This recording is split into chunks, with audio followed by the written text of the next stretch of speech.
Yo, what's going on, guys? Jared here. Today is actually, on the day that this is going to be uploaded, is going to be my birthday. Sadly, I am going to be very busy this weekend, so I cannot make this on my birthday. But as a bit of a birthday gift myself, I decided to take two of my favorite decks and actually combine them. Do they have any business being combined? Definitely not. They have no business being combined. But it is very fun, and the combo is actually pretty cool. I actually really like it. Of course, it has its issues because you can't attack because of the Runick cards, because obviously I'm a Runick player. I'm looking for any excuse to play them. But this also lets you give you a lot of access to non-tuners, as you know. So being able to use these non-tuners in tandem with something like Infernoble Knight, where you all you have to do is get to Angelica, you are able to still make the Infernoble Knight board a lot more consistently than you would in a normal Infernoble Knight deck without Isolde now, right? It's a big problem. So it makes it very consistent too, because now you have like 10 copies of the of the tuner that you're going to be using, which actually ends up being Sublimation Knight, and then you have 20 Runick spells roughly. It's probably like 18 or 17 Runick spells more than likely. So with those two together, you get like a full combo by itself. Or I'm sorry, it's a 3-card, only 2 Runick spells, but again, you play like almost 20 Runick spells, so mathematically you should draw it very, very often. So again, this is just for fun. This is just my little birthday wish to myself before my actual birthday comes on the 15th, so I got 2 days of recording this. But yeah, I hope you guys enjoy. It's just something fun and enjoyable, and yeah, just a little bit of me, I guess. Just two of my favorite decks that I can just throw together, and they actually have some kind of synergistic working combo. And if you guys enjoyed the video, please subscribe. I would greatly appreciate it. And I hope you also like my Karibo hat that I got at Anime New York City. Very, very cool. It's also very fuzzy, like actual Karibo. So it's pretty cool. I actually like this hat a lot, and I'm going to be hanging on to it for a bit. Maybe I'll wear it at events too when I go, but we'll see. So again, I hope you guys enjoy, and I also want to give a shout out to the person who on YouTube put this up. I actually had this idea before he made this video, but I also did not want to post it because I didn't think it was good enough, but for a special occasion, he posted it here. The Pepper TCG, he made a video on Infernoble Knights and Runick, and I wanted to actually do the same thing. But again, this is just shout out to him for uploading it, because it's something that's special, I would say. So check him out if you enjoy this as well. But yeah, so this is the list that I am currently using for Infernoble Knight Runick and the combos that I've been testing, and it's extremely fun. Like, your main tuner is going to be Sublimation Knight, equipping the Turpin as your level 3 tuner, because again, when something is equipped to Sublimation Knight, it makes it a tuner with Turpin, so that's going to give you your level 3 tuner. And of course, Hugin Searching Fountain is going to be your level 2 non-tuner to then make our Angelica. And anybody who knows Infernoble Knights, Angelica is 1-card combo. Even to this day, without Isolde, you don't need anything. Angelica pretty much leads into double Charles the Great, at least by itself. Which is still crazy. Like, that's still a crazy on board. Like, Charles the Great is still a pop and 2 spell and trap negates, which is very strong. That's not including if you have like Gearfried or Angel's Ring or Angelica's Ring, I mean.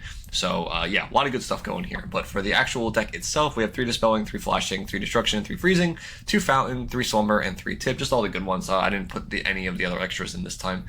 And then for the actual Infernoble Knight package, I went a little heavy-handed on it, because you have less of a chance of drawing these in the ones that you want, I should say, right? So you have 3 Sublimation Knight, 1 Ogier, 1 Oliver, 1 Gearfried, 2 Turpin, because you don't want to draw this, but, you know, if you draw 1, it's fine. If you draw 2, it's pretty bad, but, you know, I wanted to wait 2. It's kind of like the Poplar logic, right? If you draw 1 Poplar, it's not the end of the world. If you draw 2, you're like, that really sucks now. 1 copy of Renaud, 1 copy of Magius, and then 1 Nemesis Corridor. I will explain that in a minute. 1 copy of Rhoda, 3 Durendal, 1 Almace, 1 Joyous, 3 Museum, and then 2 Heritage of the Chalice. So a lot of this deck comes down to what you draw, like past the Sublimation Knight and the 2 Runicks. But the combo usually ends with double Charles the Great and the Gearfried on the field. The problem is you don't end with Fountain on the field. That is my biggest issue with this deck. It actually turns less into a Runick deck and more like an Infernoble Knight deck.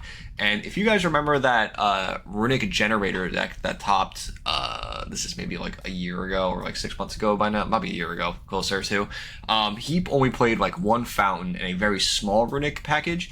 This might be a deck where you would want to do something like that, because this isn't a Runick deck at its heart. Your win condition isn't going to be the Runicks. It's going to be the Infernoble Knight package. You're going for your combo, and you're going to put up a lot of pressure with it. and you want all of the options of the Infernoble Knights, the only one I'm not playing in here is the level 1 tuner. I just don't think it's necessary right now, at least, maybe in the late stages of the game, but if you draw them, you guys, it just sucks. I want the least amount of draws that you can get as possible. Also, like maxing out on a lot of the equip spells, like Durandal, Rhoda, Almace, Joyous, and the Museums, plus Heritages. These are all ways to get the Sublimation Knight. And then if you have Sublimation Knight, these cards get you into extenders like Renaud and Oliver, which then leads you into a certain scenario. But let's get to the extra deck first. So we're going to have 1 Roland, 2 Angelica, 1 Cupid Pitch, that goes back to what I was talking about earlier, 1 Charles, 2 Emperor Charles the Great, 1 SP Little Knight, 2 Hugin, 2 Jerry, 1 Moonin, 1 Frecky, and 1 Thunder Dragon Colossus. I know it's weird, please bear with me. So like I said earlier, your combo is Hugin plus Sublimation Knight, essentially, and another Runick spell in hand. So what ends up happening sometimes is if you go Hugin and they let it resolve and draw phase, let's say they have an effect veiler, and you go Runick spell and draw phase, summon Hugin. You opponent obviously cannot veiler that, but when you normal summon Sublimation Knight, they can veiler that, which is very annoying. You don't want that to happen. So what ends up happening is you actually have this level 3 non-tuner on the field, and then a Hugin, and you really need to find a way to translate that into like substantial value, right?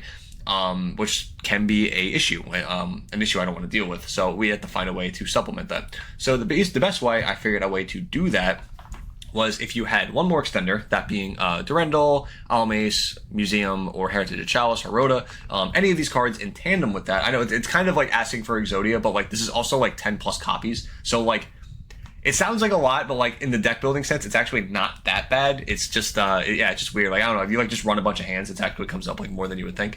So when you have that, so it's Hugin, Sublimation Knight, that's been veilered or impermed, and then you have a 1 extra extender in your hand. You actually can get Renaud, use Renaud to special itself and bring back the, we'll say you assumed you used Durandal to search it. So now this is in your hand. Renaud is treated as a tuner because it was special summoned from your hand. You can synchro the Renaud and the Sublimation Knight to go into Cupid Pitch. Use Cupid Pitch's effect to decrease its own level by 1. So then it's a level 3 now. You use the Cupid Pitch and the Hugin to then go into the Angelica, and now you are back to where you should be, and you also have the extra Durandal in your hand to trigger or link off the Charles later. You can use a Durandal in a couple ways, but you have an extra equip spell in your hand, which really matters. So with just 1 of these extra extender pieces, you're able to play through that form of interruption. And on top of that, you also get the Cupid Pitch search. That is where this Nemesis Corridor comes in. When you get this Cupid Pitch search, it searches a monster with 600 defense, so that would be Nemesis Corridor. You can use this because you're going to be banishing. Cards get banished from either Gearfried, from Turpin if you summon it back, anything like that. Cards do get banished in this deck. And then you use it to summon itself, obviously, and then you tribute it off because of the Thunder use in the hand to summon Colossus. So now, when you're playing through that, it turns into, you play through a hand trap, you get your Runick draws, you still end on Gearfried double Charles, but now you also have a Thunder Dragon Colossus on the field. So I feel like that's like super game because you rip the card out of your opponent's hand too. You're almost Exodiaing them on the spot, which is really, really strong. Something I can't figure out is how to play through Nibiru. I can't figure that out. Every time you get to like an okay spot, you can like kind of play through Nib. I think I can get to like ending on a Charles the Great, like just 1, but like that's it. I can't get anything else. So it's really difficult overall, is what I'm trying to say. But yeah, so that is it for the deck, for the explanation at least. I know there's kind of a lot going on there, but again, it's pretty cool. I like it, it's unique, and again, just a birthday gift to myself. So very quickly, I want to show you guys the combo, just so that you guys have an understanding of how this deck operates a little bit.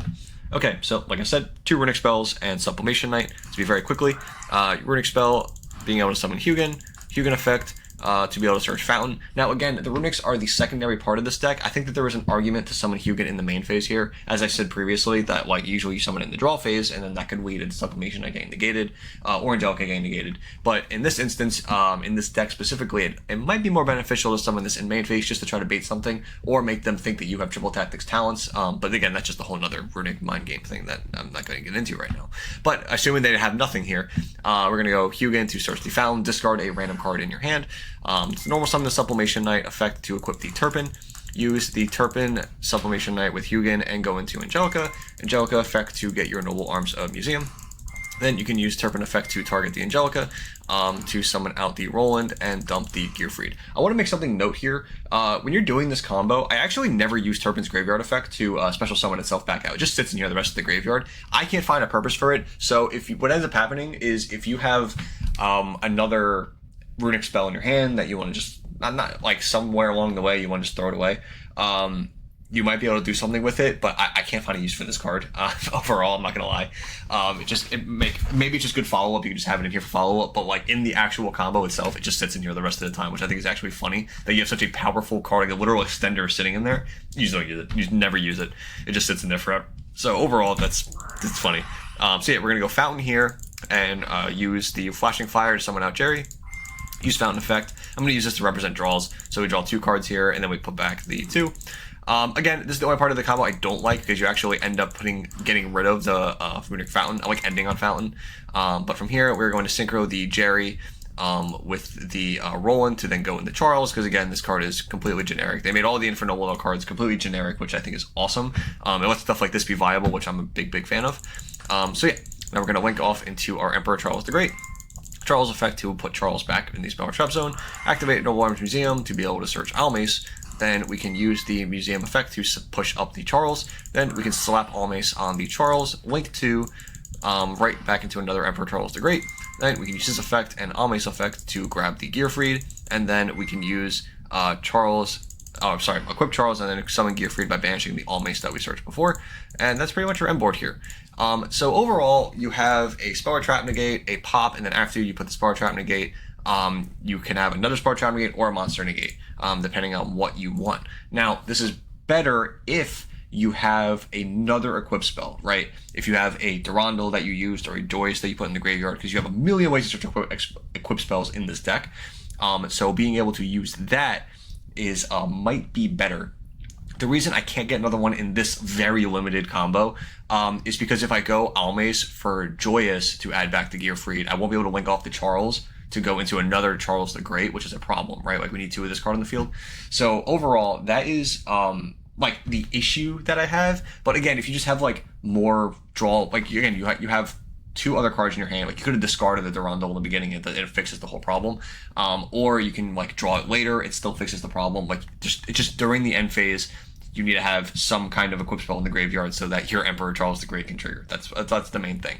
And then you have full Spell and Trap Negates, the Monster Negate, and the Roland. And then if you have Runick spells, there should be like one, if you, in that scenario, you should have 1 extra Spell Trap Zone open. So you should be able to just like set 1 and pass.